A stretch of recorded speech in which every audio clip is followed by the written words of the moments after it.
Okay, Mr. Vernon, now that you've decided you like the house on Elm Street, it's time to make the offer. I've been looking at this offer form, and there are a couple of things that I don't quite understand. It just lists the street address and this long property description, and why isn't the house listed on the offer? As you can see on the form, it lists the house under improvements. But if I'm buying a house, why doesn't it just say a house? Because when you're buying a house, you're actually buying the property that house sits on. What we're talking about here is the difference between real and personal property. Real property is the land and everything that's permanently attached. And personal property is everything else. The deed conveys the real property, in this case, the land, and the house that's sitting on it. For instance, you'll notice the offer doesn't say anything about the grass or the soil or the trees. When you get the deed, it will just simply list the property and leave out everything that is permanently attached to the land, including the house. If a deed has to list the stuff permanently attached to the land, what about the stuff that isn't permanently attached to the land? Well, that's where we run into a problem. We call things that aren't permanently attached to the land personal property. That doesn't mean you own the personal property.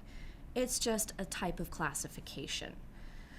You remember that backyard grill on the wheels that you liked so much? Oh, yeah. Okay. Well, since it's on wheels, it's not permanently attached.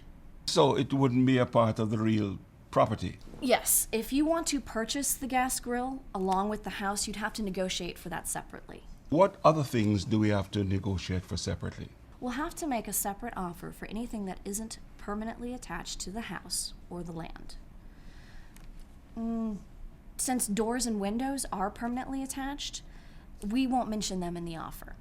However, things like window treatments and some standalone appliances may have to be listed separately.